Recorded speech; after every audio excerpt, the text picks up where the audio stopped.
This is the Mooncast.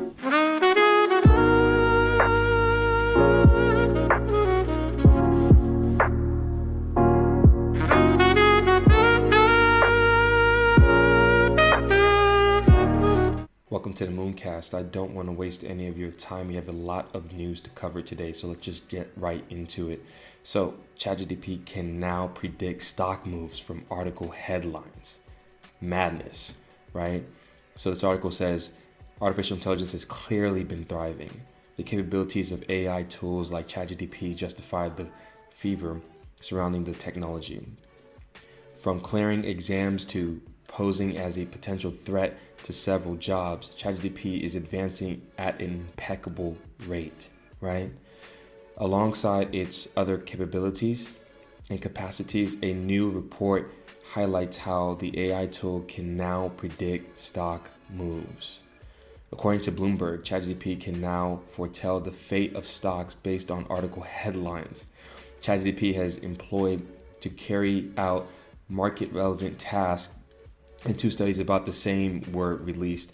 One of the studies used ChatGPT to determine if the Federal Reserve pronouncements were aggressive or meek, and the other determined whether stock-related headlines were favorable or unfavorable.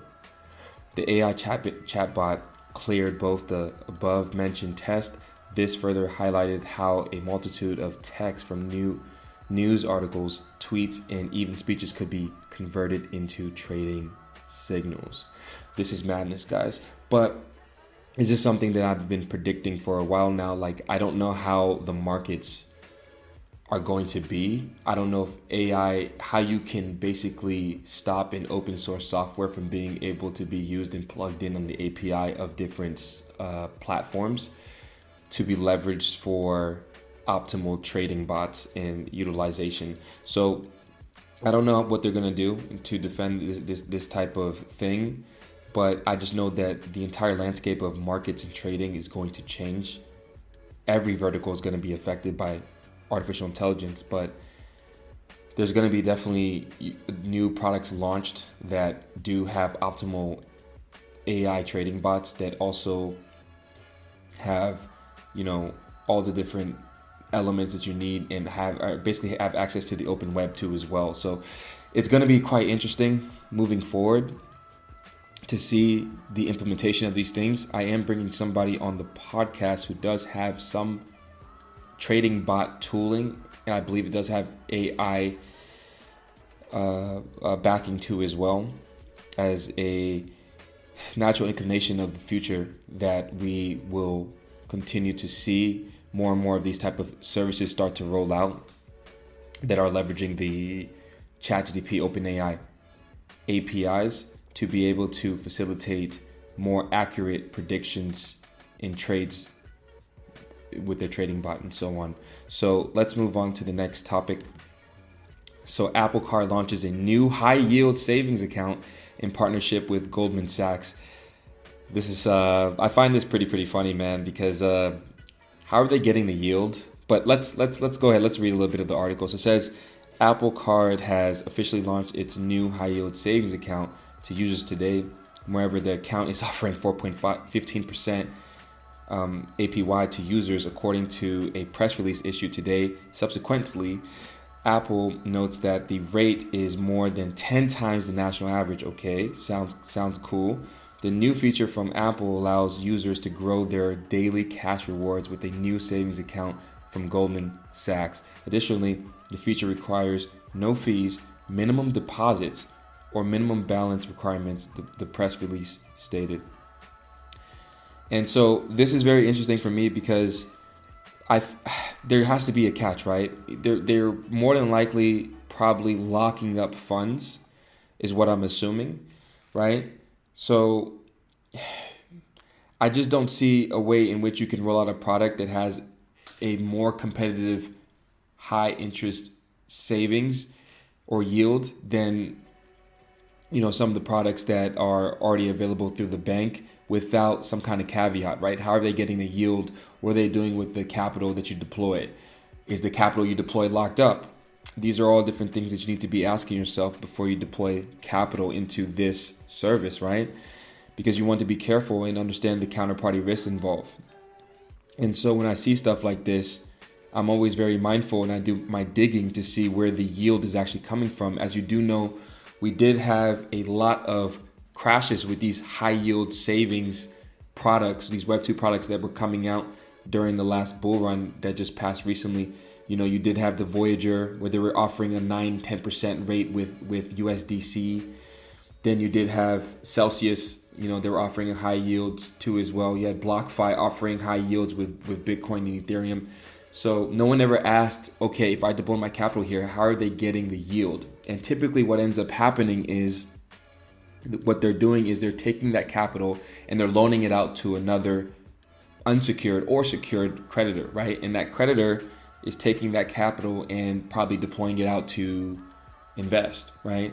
And if those investments go bad, like what happened with Three Arrows Capital, which they were taking loans from, Voyager and other different Web2 high interest companies, right? Services.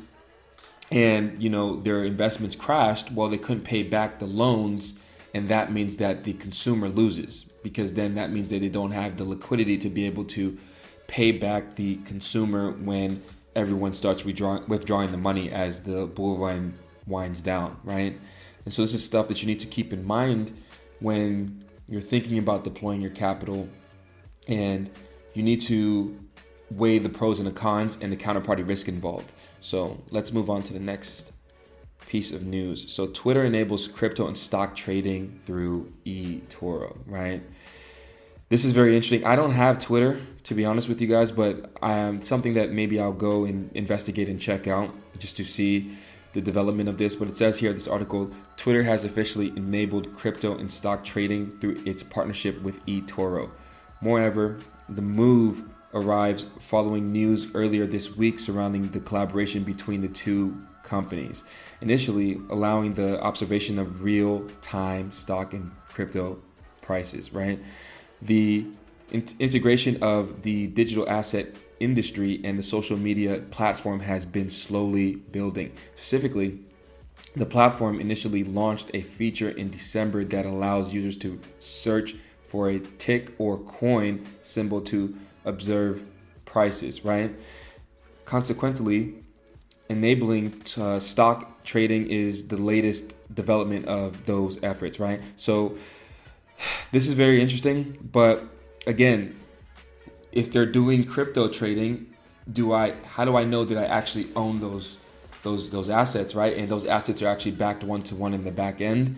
I don't know that, and I don't know if you own your own keys, or you can take the crypto that you're trading on or deploying your capital to buy and take it off of the exchange. So I'm guessing basically it will be a feature. I haven't looked on Twitter yet, but I'm guessing the feature is basically on Twitter where you click a link and it will take you to, I see it right here. So it takes you to view on eToro, right?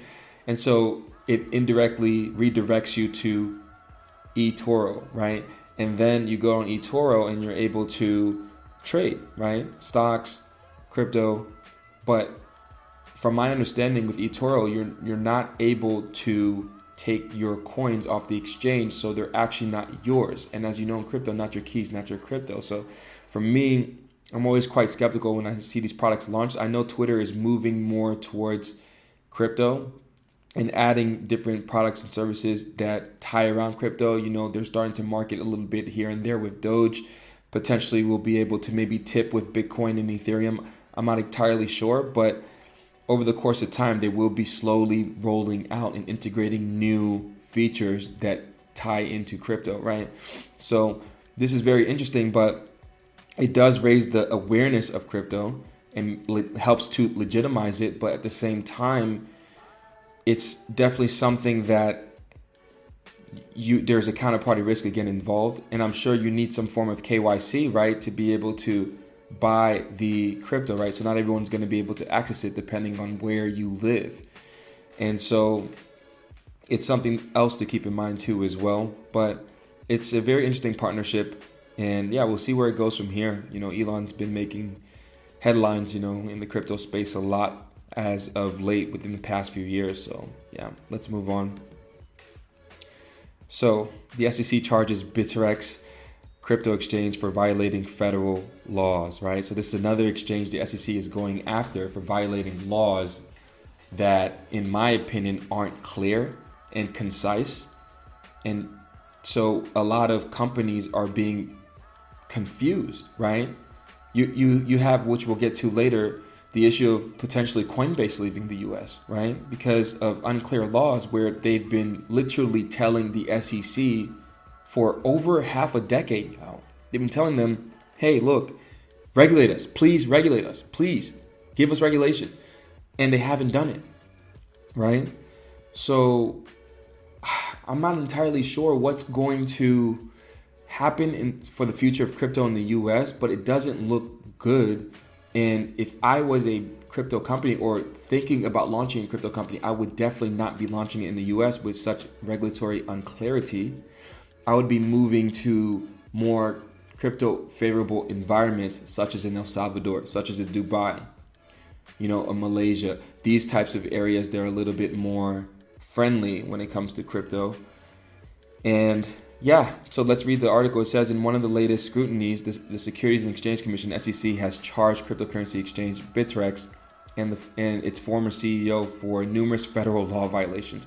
According to the latest details from a press release, Bittrex Global GmbH and its former CEO William, I don't want to butcher his name, I don't want to butcher it, but anyways, William, were charged by the SEC for operating an unregistered national securities exchange, broker, and clearing agency, right? And this doesn't make any sense because there's no real clarity with crypto, which we'll get into later when there was a hearing with Gary Gensler. So in basically, one of the guys asked Gary Gensler if Ethereum was a security or a commodity, and he couldn't answer the question. And anyways, we'll get into it later, a little bit later throughout the duration of this podcast. But I just find it interesting how they're trying to scare these crypto companies and thinking that they can file these lawsuits, which is basically just hurting them anyways, because you're now hindering business. And when these companies are not making money, well, then they're paying less tax. And when they're paying less tax, then you have less revenue throughout the duration of the year. And then you have a larger deficit, which then you have to print money to make the difference, or borrow the money to make the difference by issuing out bonds. But yeah, anyways, let's get into the next piece of news. So you see here we have United Emirates to begin crypto licensing process.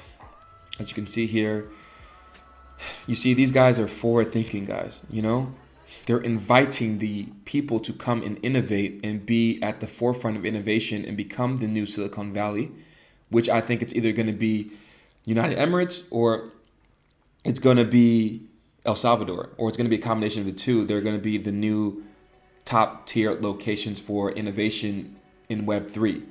Web 2, the US had it, with Silicon Valley and everything, but I think Web 3 is going to be between these two locations in the long term. But let's read a little bit of the article. It says, the crypto industry has been expanding without any major hurdles. However, this growth comes with ill doers as well. Therefore, in order to avoid any potential scams and downfalls through the market, governments have been sprucing up their regulations.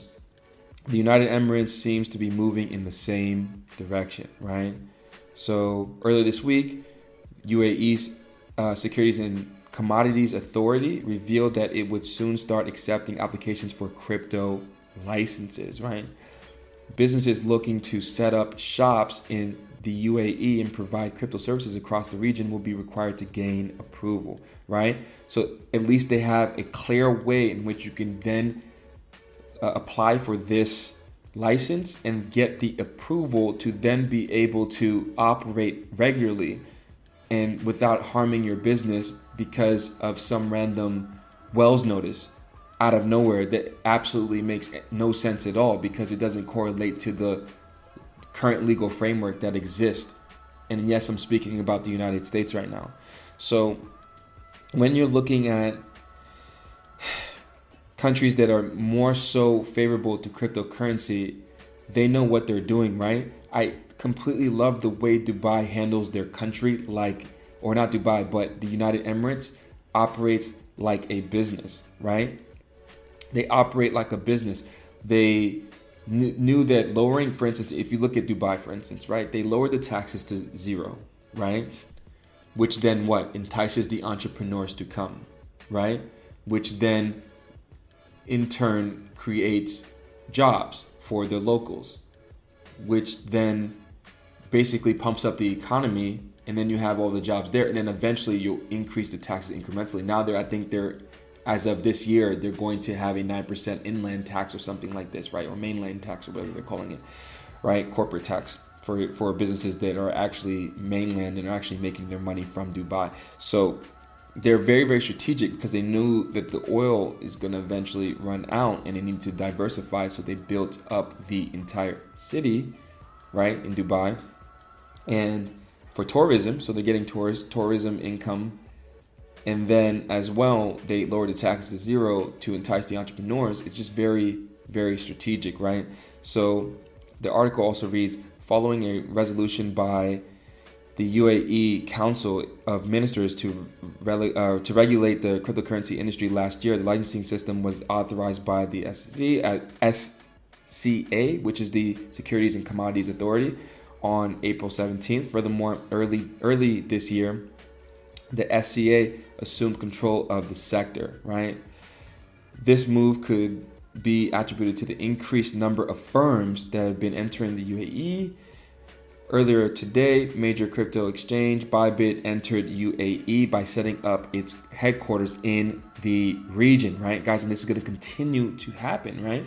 You're going to start seeing these exchanges flooding, these NFT projects flooding, all these different Web3 and DeFi products. They're all going to be flooding into places like UAE, places like in El Salvador. That's just more favorable and friendly to the forefront of the new landscape of innovation, right? And so, yeah. And it says, what do crypto firms need to keep in mind while applying? Companies requesting licenses from primarily need to show operational efficiency and flexibility. Alongside, they have to adhere to a set of operational regulations, which is fine.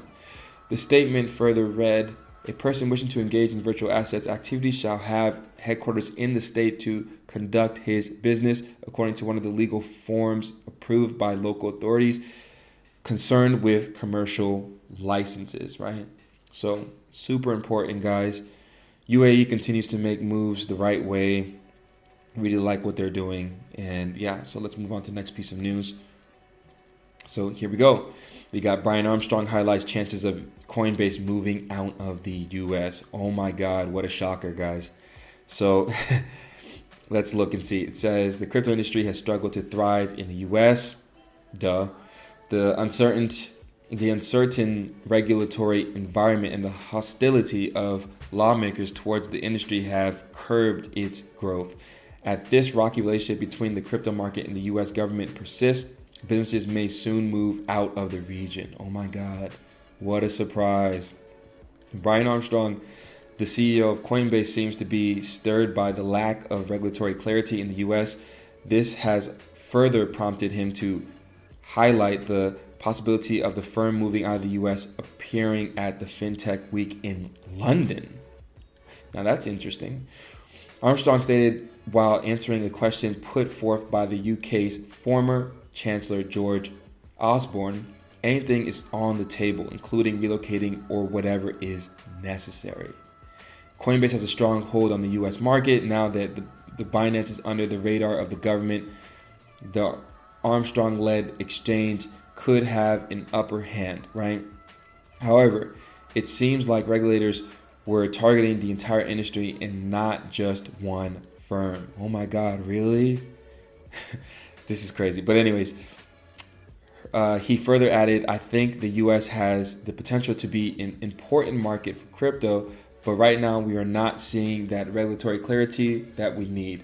I think in a number of years, if we don't see the regulatory clarity emerges in the US, we may have to consider investing more elsewhere in the world. Smart move. Coinbase's stock has been faring immensely well. It was listed as one of the best performing large cap stocks of this year. This despite the fact that Securities and Exchange Commission sent a Wells notice to the firm, right? So if you see the top best performing large cap stocks of 2023, you have COINBASE up 82%. You have Nvidia up 79% at number 2. Facebook up 77%, right? Meta. Then you have Spotify up 63% at number 4. Rolls Royce, which is interesting, up 61%.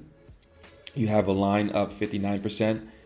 Segan up 58%. Tesla up 55%. PetroChina up 51%. And Mercado Libre up 50%, right? So, yeah, that's the Coinbase potentially. Well, okay, let me continue with the article here. It also says that it always says the UK could be on the cards for Coinbase. Armstrong stressed one prominent reason for Coinbase potential relocation to the country, right? The US entails a lot of regulators trying to oversee the crypto industry. For instance, Commodity Futures Trading Commission, so the CFTC and the SEC have been monitoring commodities and securities separately. In the UK, however, the Financial Conduct Authority is in charge of both, highlighting the turf battle between the CFTC and the SEC, Armstrong added. He also said that we actually had contradictory statements from the heads of the CFTC and the SEC coming out almost every few weeks. This is facts. This is a security one day, it's a commodity the next day, and it's a security. It's just pick one, what it is, so we have some kind of legal framework so that people can operate normally. Like, you're just hindering the business, and it's just stagnating growth, right? And the US is already behind on GDP in correlation to the amount of money that they spend, right? Which we'll get into later in regards to looking at charts and whatnot. So it says, how's a business going to operate in that environment? We just want a clear rule book, right? So additionally, Armstrong recently revealed that he would be given propositions to UK with regard to taxes and regulations, among other things, right? So yeah, that's the Coinbase, and the Brian Armstrong highlights chances of Coinbase moving out of the US news. Let's move on. And so here we have Bank of America CEO predicts a mild recession is coming.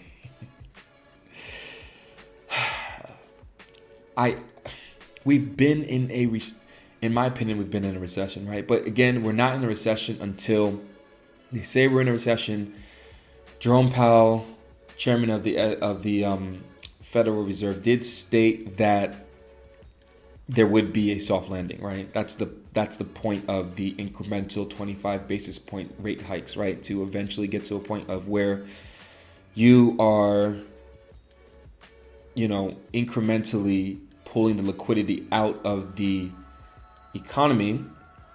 And that way there's no sudden, okay, we just increased like 100 bips every single rate hike meeting. We increase 100 bips, and where it cripples the economy really, really fast, and everything goes down in a downward spiral really fast, and things become more deflationary. Instead, you incrementally increase it by 25 bips in hopes that you can have this soft landing where prices are slowly starting to come down. But in my opinion, prices aren't really coming down. Inflation seems a little bit more sticky when you look at consumer prices and goods. You look at real estate, right? Real estate's a bit sticky right now. The prices aren't really coming down. And so, yeah, but here's Bank of America, just stating the obvious. But yeah, let's go ahead and let's move on to the next thing. So here we have BRICS wants to weaken the US dollar, White House says. Oh my God, what a surprise, guys. So it says in a statement issued today, White House economist Jared Bernstein says that there is some evidence that China wants to weaken the US dollar. Maybe it's the 19 countries that are on the wait list to apply for BRICS, or maybe it's the fact that they're partnered with Russia to trade in more Chinese yuan and Russian rubles and remove themselves from dollar dependency. Or maybe it's the fact that China is loaning out so much money to Africa and trying to let Africans use the Chinese yuan as a form of trade between them. There's so much evidence that this is super obvious. I don't know why they're making this statement.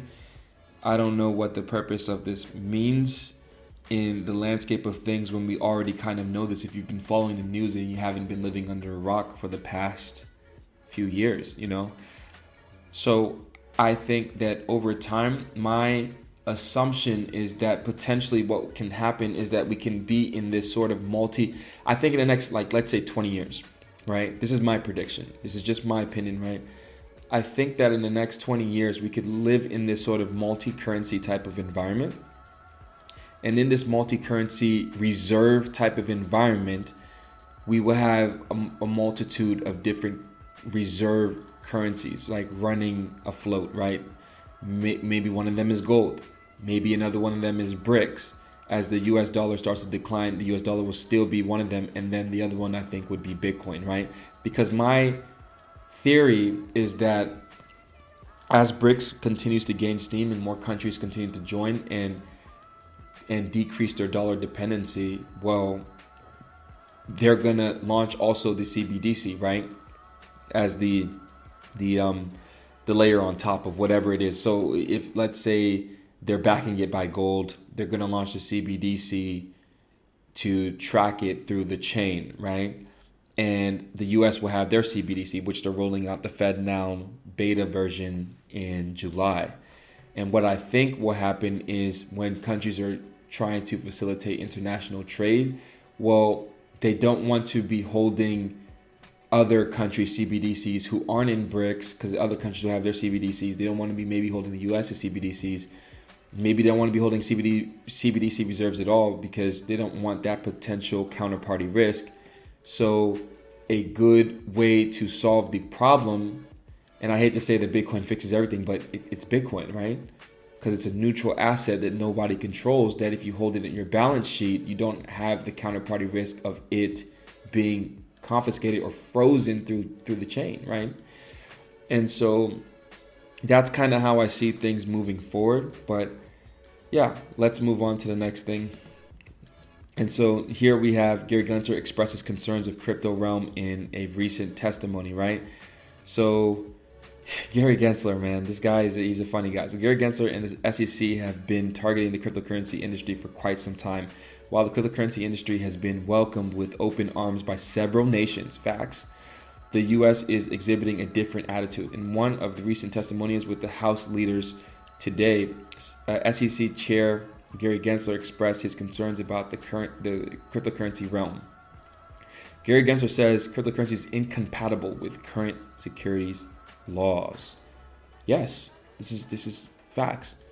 There needs to be a reconstructing because when they made these laws back in whenever they made them in the early 1900s or whatever, they weren't thinking that we would ever transition into digital money. This wasn't a thing, right? Everyone was paying in cash. Things were completely different, and it was clear what a security and what a commodity was, right? But with the emergence of new technologies that are decentralized and open source, they can't be stopped even if they keep pushing out articles that say that they can ban them. What ends up happening is there needs to be a retooling and restructuring of the entire landscape of the laws and regulations put in place within these governments, right?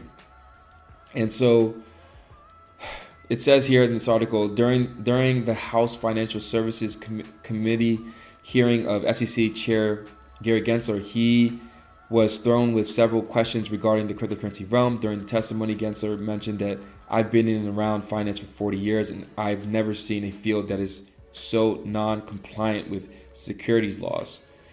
And so, again, his issue is compliance, right? So when people ask him questions in regards of how to can be more compliant, and he doesn't have a clear-cut answer to those questions being asked, you then begin to think, okay, maybe there's something bigger here that's happening. Maybe you're trying to drive away these companies, these crypto companies, and innovation so that you can convince the general population that your CBDC that's powered by the blockchain, but the miners that you control is a much better solution than Bitcoin. Maybe a financial dystopia is a better solution than digital sovereignty, than financial sovereignty, than financial freedom, right? Which is what Bitcoin offers. It's two separate systems, right? So it's really, really strange that they continue to try to push this narrative and try to paint cryptocurrency as the bad guy when it's just a new age, a new form of emerging technology that's a new form of communication and distribution of value amongst people that's frictionless and peer-to-peer. Why is it that if I want to buy a piece of gum or I want to buy a I don't know, anything, a piece of like a loaf of bread, why do you need to know what I'm buying? Why do you need to know that? Maybe some people might disagree with me, but I don't understand that why they need to know every single aspect of what I am buying and what everyone else is buying and what we're doing, right? Like a lot of people just go through life not trying to question or draw some kind of rationale behind why is the government wanting to know every single thing that we're doing and know every single, the geolocation stuff, all this different, now with the Restrict Act that's being, flirted with and potentially being proposed, right? Where they say that they want to ban TikTok, but underneath the bill, they are basically going to fine you for using a VPN up to $1 million and put you in jail for 20 years for using a VPN. And so when you look at the aspect of all these things that is going on, you start to wonder, are you really out for my best interest or are you out for your own? So anyway, guys, let's move on to the next topic. So Donald Trump launches a second series of his NFT collection. Meanwhile, the mass media keeps saying crypto is bad. Our former president here is launching another NFT collection. The other one I think went really, really well. It says in 2022, sales of non-fungible tokens experienced a general decline. However, the market experienced a surge of interest when news emerged about the launch of Donald Trump's NFTs. On December 15, 2022, Trump unveiled his first NFT collection titled the Trump Digital Card Collection, which features artistic representations of his life and career. The collection generated significant interest and quickly sold out of the following day, resulting in an increase in NFT's value from their initial price point of $99. To cash in on the popularity, Trump has launched the second series of NFT collections, right? And yeah, so that's the Trump NFT collections news. But hold on, let's look here too as well. It also says here that even though Trump was indicted recently, his NFT game is on track.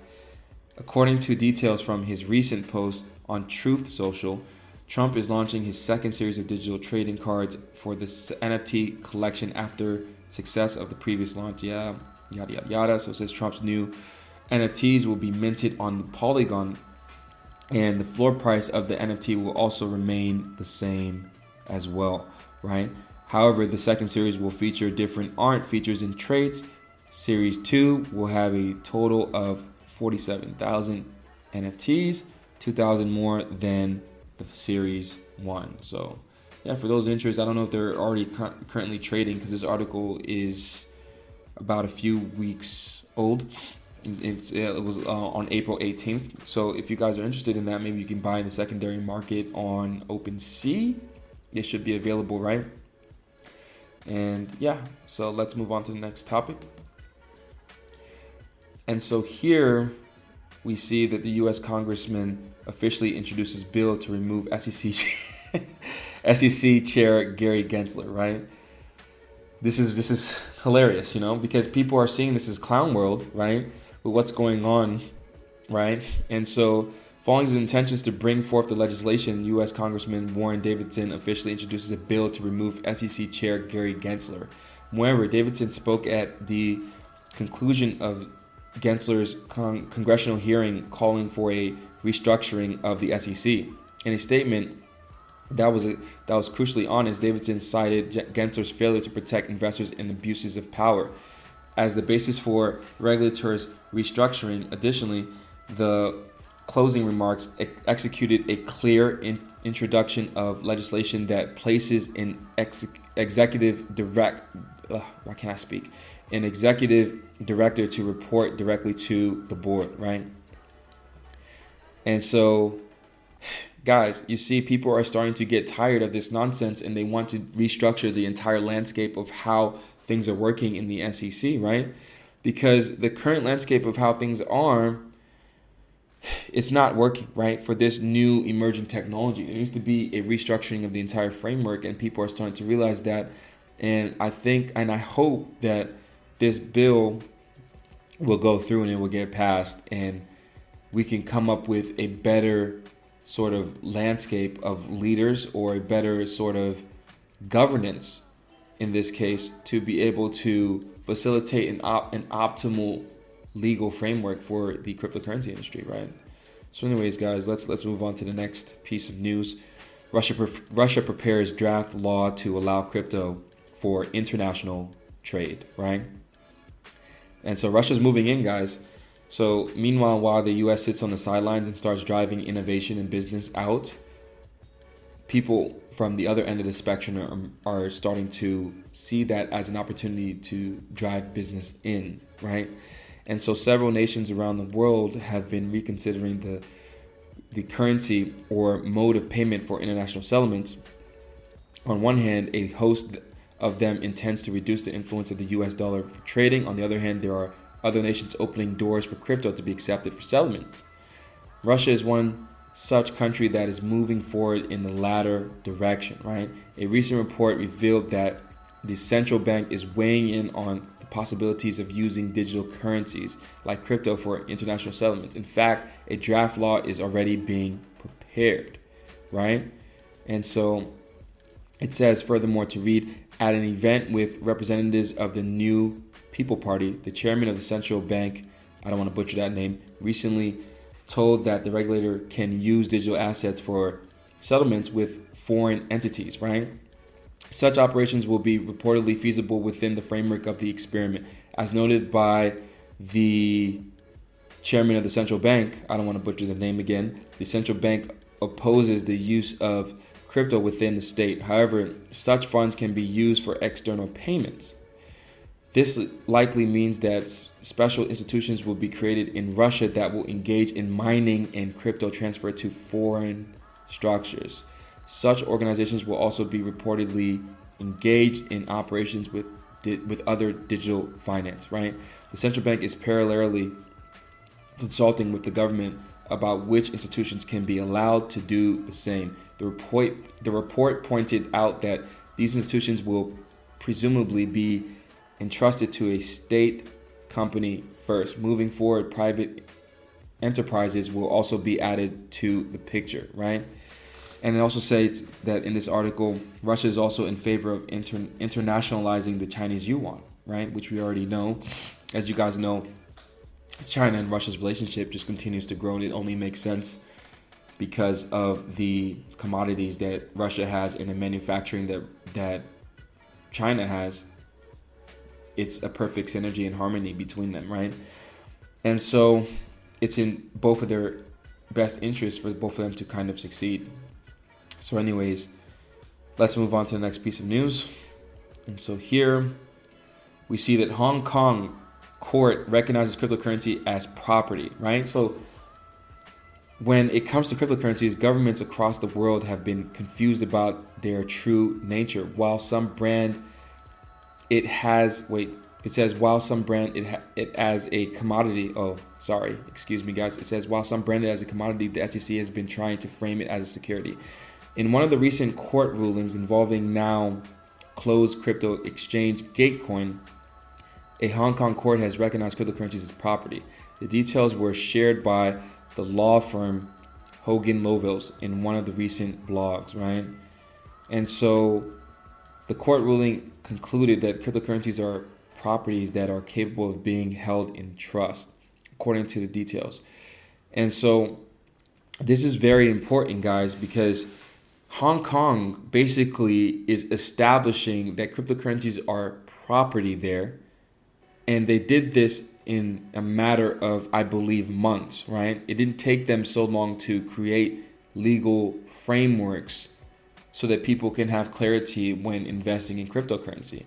Now, despite what you may think about Hong Kong, whether it's like kind of a weird situation where it's located, I guess it's part of China, kind of part of, it's weird, right? But anyways, you can see that they at least are trying to invite people to be able to come there and innovate and not stifle innovation like the US is, right? So you see yet again another country that's at least establishing some form of legal clarity and framework so people and businesses can operate without any headaches and random Wells notices being, sent to them at a moment's notice. So let's move on to the next piece of news. So here we have House Republicans propose raising debt limit by 1.5 trillion or extending to March 31st, 2024. So it says, in what is a vital debate for the country's economic state, U.S. House Republicans have proposed raising the debt limit by 1.5 trillion for extending it until March 31st, 2024. Moreover, the proposal calls for implementing whichever comes first, according to NBC reporter Jake Sherman, right? The debt ceiling negotiations have become a focal point of the U.S. economy. Subsequently, House Republicans have been seeking a new budget proposal from Democrats prior to settling a debt limit increase, right? Alternatively, recent developments have seen the former submit their proposal, right? And so when we're looking at the landscape of the debt ceiling, right, obviously, well, for those who have been able to do their research and look at the landscape of how things are, we can see that the debt ceiling has to be increased, right? And I'll show you guys a quick chart actually to show you guys basically the landscape of what the budget was looking like in 2022 in the US, right? So when you're looking at these things, right? And so when you're looking at the total revenue, right, that was generated by the federal budget, or the U.S., right? So the total revenue is around 5.03 trillion, right? And you're looking at it and you see individual income taxes was part of the equation, right? Then you see the payroll taxes, you see the corporate income taxes, right? And then you see the customs duties, sales, and other different miscellaneous taxes too as well, right? And so when you're looking at all these different these wealth generated, I can't speak English today. When you're looking at the amount of wealth that was generated in the US in 2022, what you find is that the total revenue is around 5.03 trillion. But then when you're looking at the other end of the spectrum and you're looking at the total spending, right, you're looking at around a 6.48 trillion in total spending. Because when you're looking at that, they have to pay for the Social Security, you're looking at the national defense and the veterans, you're looking at the Medicare, you're looking at assistance to individuals, interest on the debt, transfers to states, and other forms of miscellaneous spending, right? And so again, the total revenue is 5.03 trillion. The total spending is 6.48 trillion. When you're looking at the combination of the two and you're doing your simple basic math, they're operating at a deficit of about 1.46 trillion as of last year. And so when you're looking at the landscape of this, then you're starting to awaken and see the fact that they have to make up the difference somehow. And how they've been doing it since they went away from the gold standard is they issue out bonds and they print money, right? One way or another, they print money. Either they issue out these bonds, the people buy the bonds, or they just they get the money at a close to 0% interest rate, right? They decrease the interest rates to almost zero, right? And then it allows the banks to buy cheap debt and then reissue the debt to the end consumer at a higher rate and make a profit. And that in turn increases the money supply over time. And so they have different tools that they utilize, but the idea is that they continue to have to print money to make up the differences in the deficit. And so when you're looking at this entire landscape and you're seeing that they need to increase the debt limit and they're arguing over it, it doesn't really matter, because at the end of the day, it has to happen, right? Because if they don't increase the debt limit, then that would mean that they need to force some form of austerity measures. And so that would be political suicide, because no politician wants to run a campaign where they're spending less money. And they're saying, hey, we need to cut down on the spending to make up for the deficit because we're not producing enough. And so that is another option that they could take, but they would never do that, especially when you're the global reserve currency and you have that ability to ease, right? Quantitative easing. Whenever you see it's suitable for you and other people, consumers, people who hold your assets in their reserves, assets start to depreciate as you start to enter more money into circulation within the macro economy, right? So that is basically the breakdown of that. So let's move on to the next piece of news. So guys, breaking, man, just to let you guys know, this article was posted on April 19th, 2023, but Tesla has not sold any of their Bitcoin as of Q1 2023. Amazing, right? So Tesla is one of the leading automotive and clean energy companies owned by Elon Musk, announced today that none of their $321 million worth of Bitcoin was sold in the first quarter of 2023. The company did not buy or sell any of its Bitcoin, according to its Q1 update, right? Diamond hands, baby. Elon has those diamond hands, man. And so it also says Tesla's Bitcoin valuation remained flat even as Bitcoin rose to about 28,500 at the end of the first quarter from 16,500 3 months earlier. It is the third consecutive quarter that Tesla made no changes to its Bitcoin holdings. And so it also says the company reported first quarter revenue of $23.33 billion.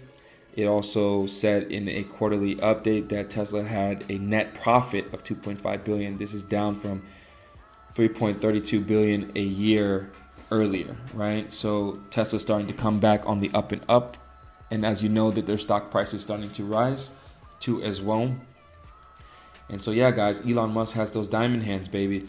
And while the mass media continues to push this narrative that all these people are dumping their Bitcoin, the whales continue to accumulate while they keep trying to say and blame the banking crisis on the crypto industry when it's a banking issue.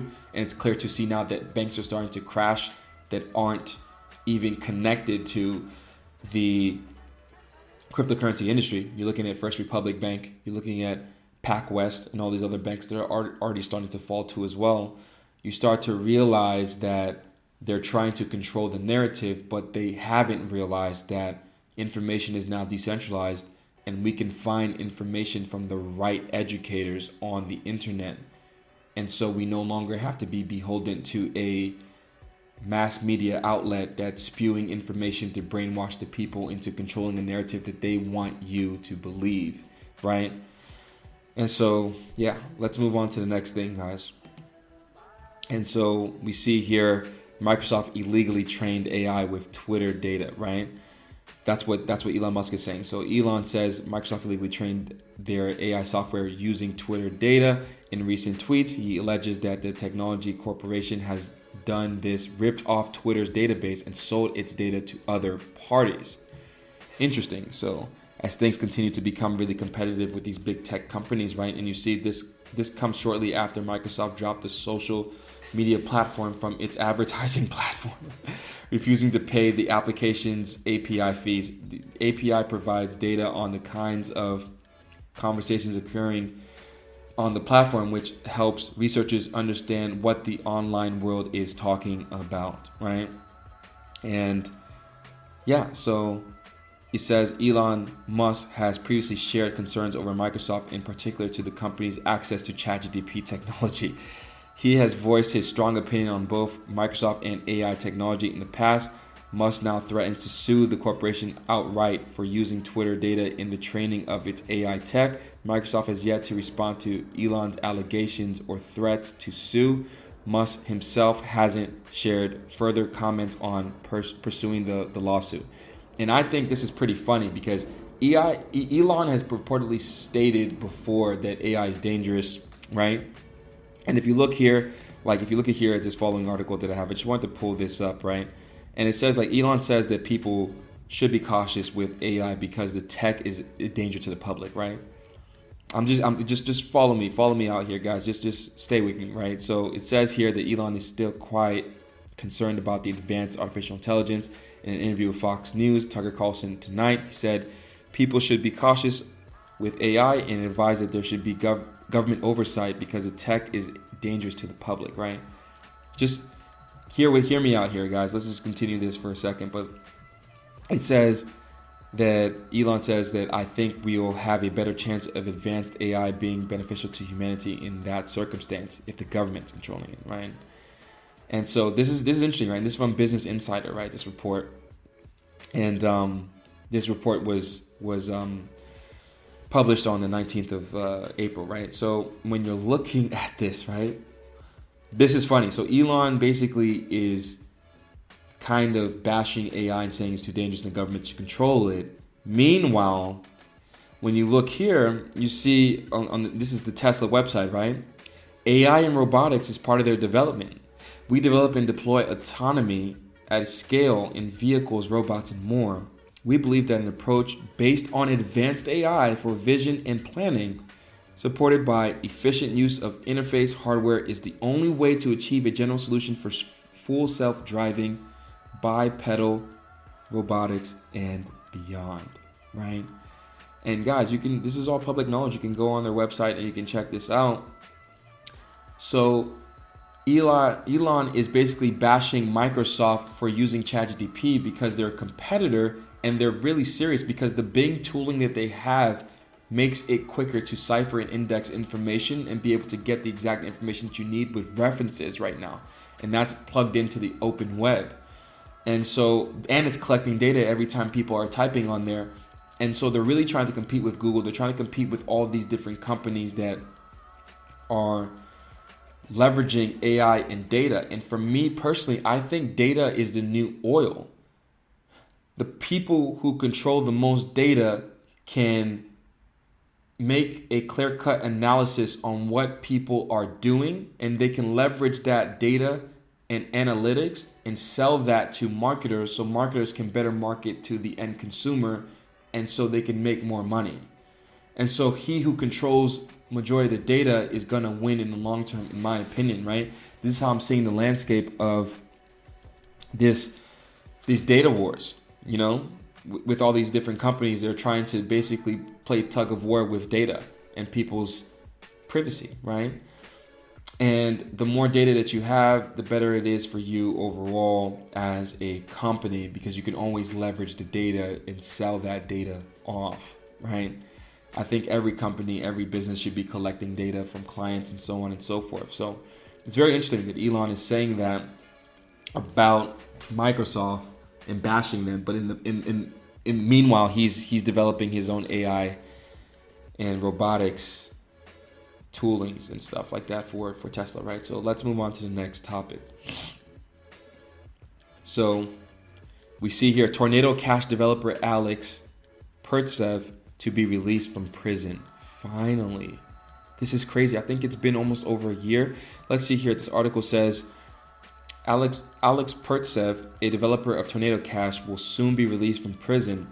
Pertsev spent nearly 9 months behind bars. The developer was detained by Dutch officials in August 2022. This is crazy. He was accused of participating in money laundering through Tornado Cash cryptocurrency mixers, right? According to reports, Pertsev will be released on April 26th. So he's already been released now, guys, as of the recording of this video, right? So it says, which is also his birthday. However, the developer is far from being cleared of charges. Pertsev is currently facing suspended release under surveillance. He will be under surveillance while he awaits trial from home.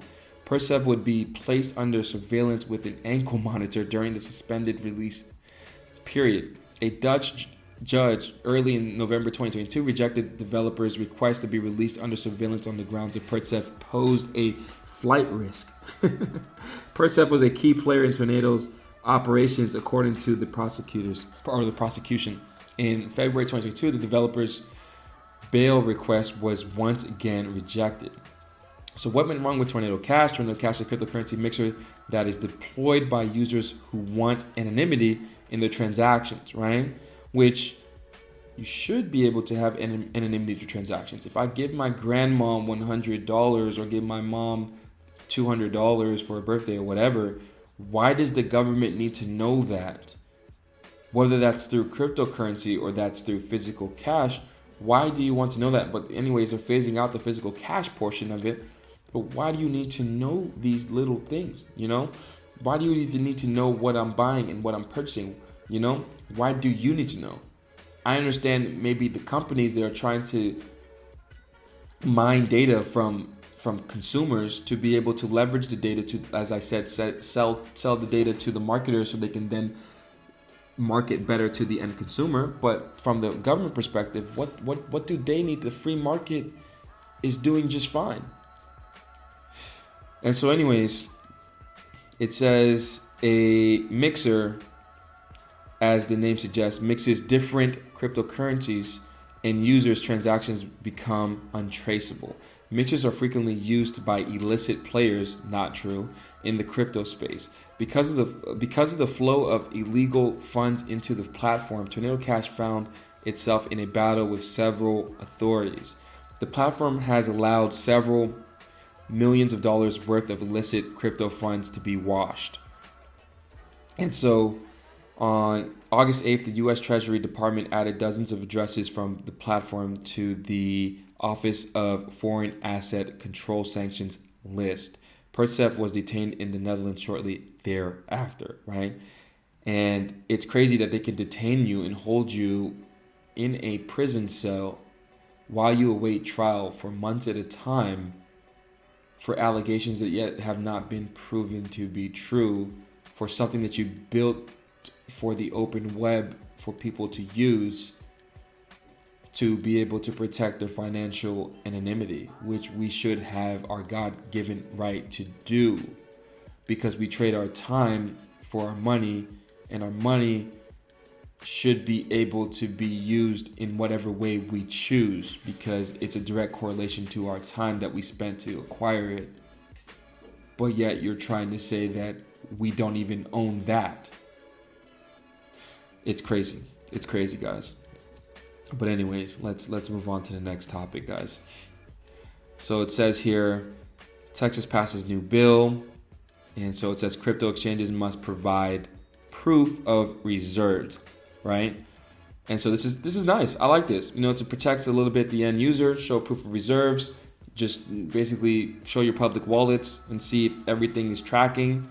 Have a forensic accountant go through these exchanges, especially if they're registered in the U.S. And yeah, it says Texas has passed a bill for a new bill requiring crypto exchanges to provide their proof of reserves. The Texas House of Representatives passed the bill Thursday, marking a major step in transparency between exchanges and their users. Nice. Yeah, this is awesome, guys. I like this. I like what Texas is doing. I know they're more crypto friendly, and so it's good to see them striving to create more regulatory clarity. And this bill actually helps protect the end user. Now, what they're doing over at the SEC, I don't know what they're doing over there besides manipulating the markets. That's all they're doing. But anyways, let's move on to the next thing. It says here, the first U.S. nuclear-powered Bitcoin mining plant deploys miners. Nice. So TeraWulf announced today that the company has now fully energized its 50-MW stake in the Nautilus crypto mine facility, right? It is the first ever U.S. nuclear-powered Bitcoin mining plant. The Nautilus facility is the first of its kind. The mining facilities are powered by more than 91% zero carbon energy. That's pretty cool. Wow. This is pretty cool, guys. And it says here too as well, it says deploying 50 MW of mining capacity of the Nautilus facility is an important milestone for the company. Not only does it represent the first nuclear-powered Bitcoin mining facility in the US, but TeraWolf now has the opportunity to realize the economic advantage of 50 MW of zero carbon mining at what is arguably the lowest contracted power cost in the sector. And it says it's just 2 cents per kilowatt for the term of 5 years. So not only is it zero carbon mining, but then also it's capital efficient too as well. So this is interesting. Yeah, hopefully they follow up on this so I can get more news on this. But yeah, this is cool. Let's move on to the next thing. And so it says Abu Dhabi global market proposes decentralized economy. Right? I know that Abu Dhabi actually released, I think it was it $100 million liquidity bootstrapping fund for new innovative ideas and projects, like a sort of venture capital type of fund to sort of facilitate the people who have ideas to come develop in Abu Dhabi. But I have to look into that a little bit more. But anyways, it says the registration authority of the Abu Dhabi global market recently published a consultation paper. The same put forth proposals for a legal framework for distributed ledger technology, right? So blockchain. The authority's key proposal for the new regime revolve around the structure of the distributed ledger technology foundations, or the DLT, right?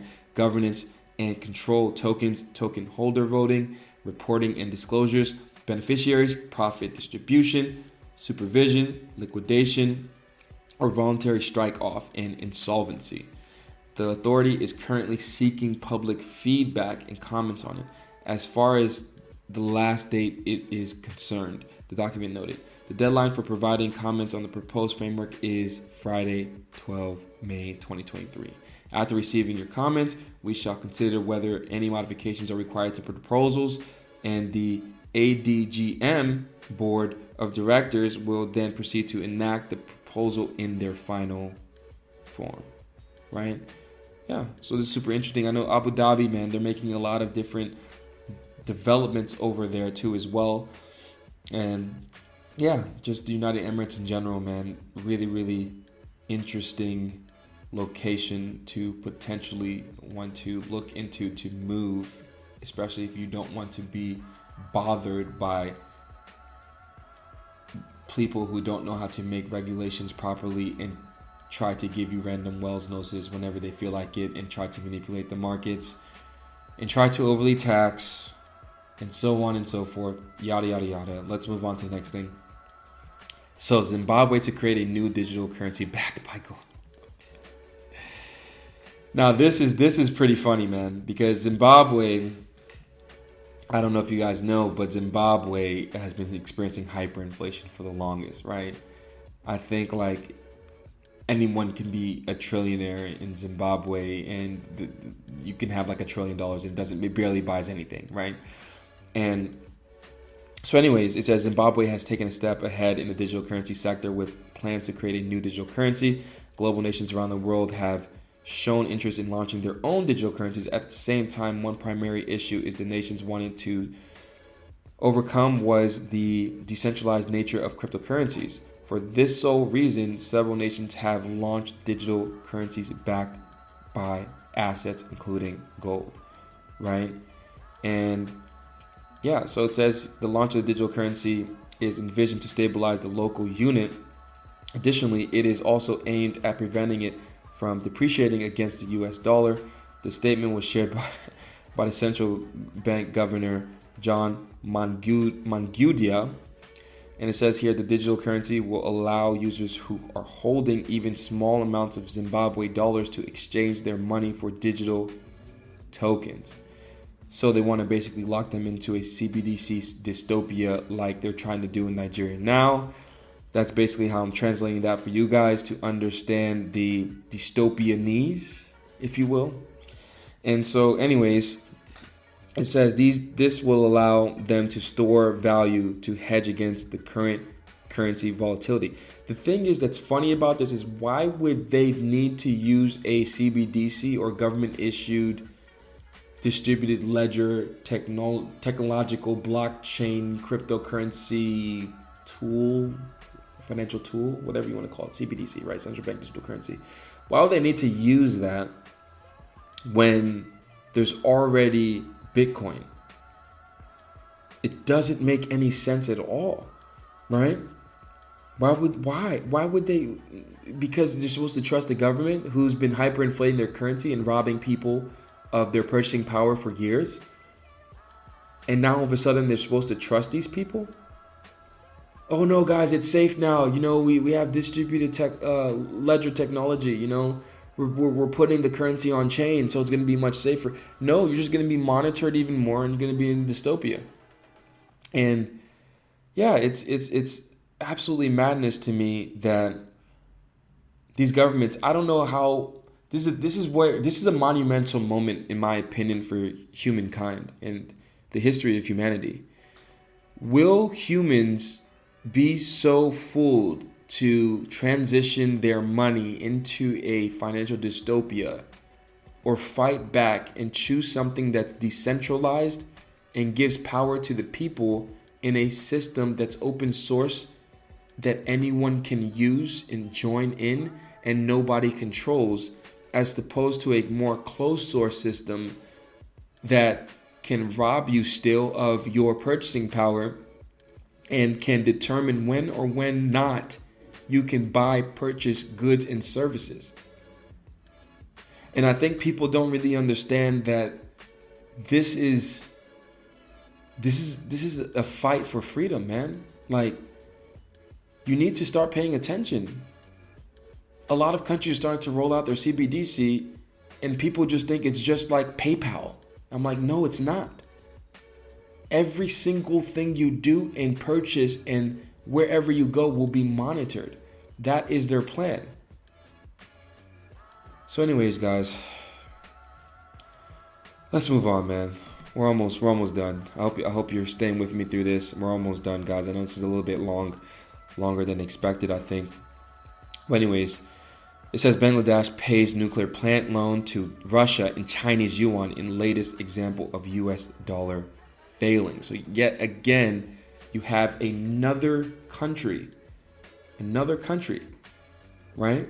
That's not using US dollars, that's choosing to opt out into either the Chinese yuan or their own currency, right? It says here, in what is another example of de-dollarization pursued by BRICS, Bangladesh pays a nuclear plant loan to Russia in the Chinese yuan. Moreover, the country is set to pay approximately 318 million worth of yuan for a loan payment. Western sanctions imposed on Russia made it impossible for Bangladesh to execute the payment in dollars.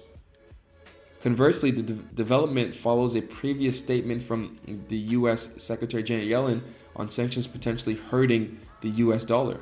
Duh. Of course they are. Of course they are, right?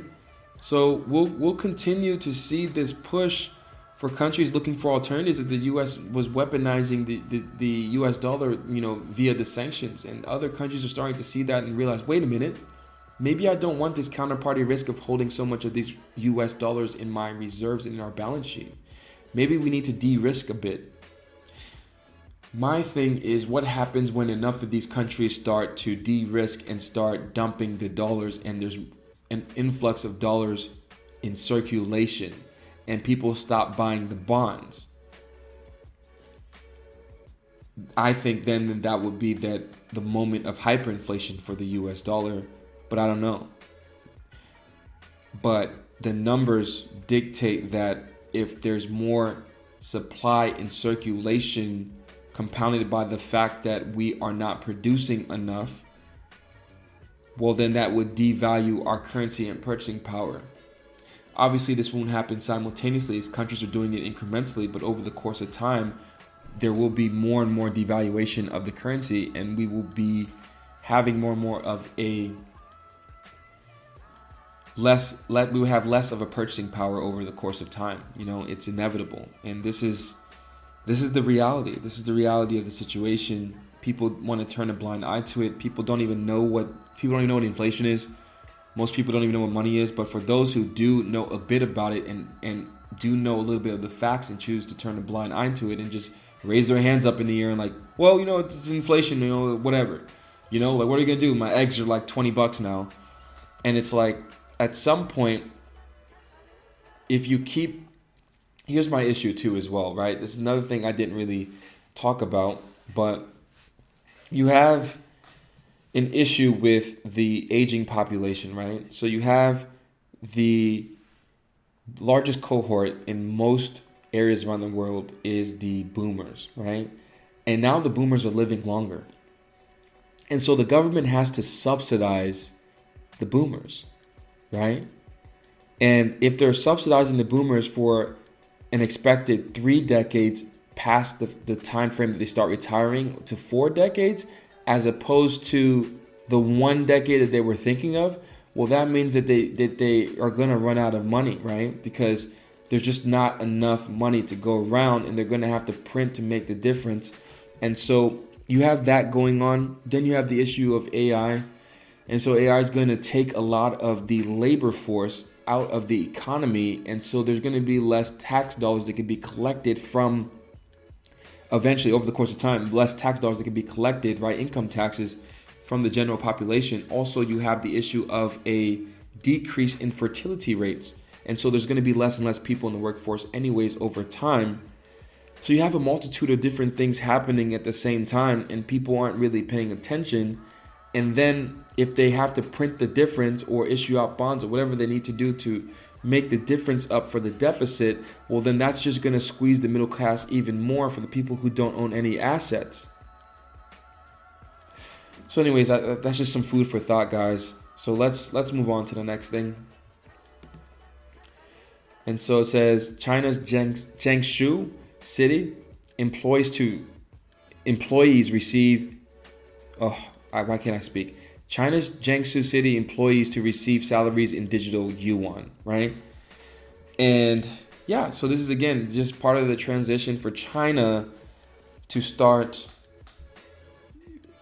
the dystopia, right? And this is a report that came out in the 24th of April, right? And it says, according to this official report, employees in Jiangsu, China will receive their salaries in digital yuan from May 2023. The digital yuan is China's CBDC, essential, and the central bank is pushing for more adoption, right? So, man, scary stuff, man. Scary stuff. I don't even know what to say. I feel like sometimes I feel like I'm living in a movie, and I always refer back to The Matrix because it's literally the times in which we're living in where everything is going digital, but it's not going digital in a way that is decentralized and open source. It's going digital in a way that one singular entity controls every single aspect of our lives.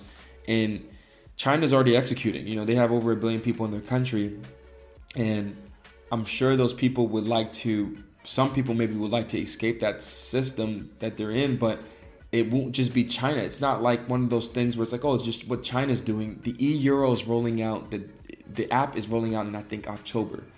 The Fed now is rolling out in July. And so this isn't just like, oh, this is just a China or Eastern minded. No, this is like a global phenomenon that's happening at a rapid pace.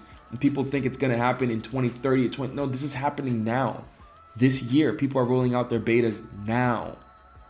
And so I think people really need to pay attention to these things as they continue to happen so they can know how to maneuver and to protect themselves from completely being obliterated. So anyways, let's move on to the next thing. And so here we see BRICS, right? Again, so 19 nations submit membership request ahead of annual summit for the BRICS. So it says here the growing prominence of the BRICS countries is only set to continue expanding as 19 nations have submitted membership request ahead of their annual summit. Moreover, the event is set to take place in South Africa this summer, as a host of nations are seeking entry. Earlier this year, the BRICS collective made it known that they were open to new members. Additionally, as the bloc of countries has surpassed the G7 nations in GDP. Very important, guys. It seems expansion could continue to implement a shift in the global power balance, specifically amidst their continued efforts to replace the US dollar in international trade. Now, will they succeed, right? Will they succeed? I'm not entirely sure. I'm not entirely sure if people want to be able to trust them. But if there's more nations, this is how I see things. People think that the BRICS is going to be controlled by China and Russia. But it may not go the way in which people think. What I think is more realistic is that you have maybe a bundle of like 50 countries or so, all in the same organization, and they conduct trade within this organization using one unified currency, right? And everyone is in agreement on it, and maybe they leverage the blockchain to be able to track everything to make sure everything's legit, and maybe they back that by gold. Will they have enough gold to be able to facilitate that? I don't know. But that is kind of how I foresee things. And if they're all unified and there's not one single person that really controls it, and they come up with some kind of economic council or something like that, like the EU has something similar, right? To be able to sort of facilitate the monitoring of and the financial forensics of this currency, then I think perhaps it could work and play out to really challenge the US dollar significantly. But yeah, that's just kind of what I think. But again, as we push again for more and more de-dollarization, this is just another one of those things to really, really pay attention to moving forward in the next 5, 10, 15 years as the US dollar reserves continues to lose dominance globally. And so let's move on. So Visa announces ambitious crypto product roadmap, right? And again, guys, the mass media is telling you, look over here, but don't look over here, while MasterCard and Visa are making moves in the back end with crypto and no one's paying attention. And it says here, one of the largest digital payment companies in the world has made it clear its intentions to drive the digital asset industry forward. Specifically, the head of crypto at Visa, Kai Sheffield, has announced the company's ambitious crypto product roadmap to add mainstream adoption of public blockchain networks, right? Sheffield took to Twitter to call it for interesting software engineers to lend their expertise to the company. Moreover, it presented yet another significant development regarding the payment technology company's foray into the digital asset industry, right? And it also says here that there are a few finance companies that are as prevalent or widely known as Visa. Additionally, the company has made it clear its intention to be part of the financial revolution that cryptocurrency has shown itself to be. Subsequently, they have continued that intention today. Specifically, the head of crypto at Visa, Kai Sheffield. We just read that, blah, blah, blah.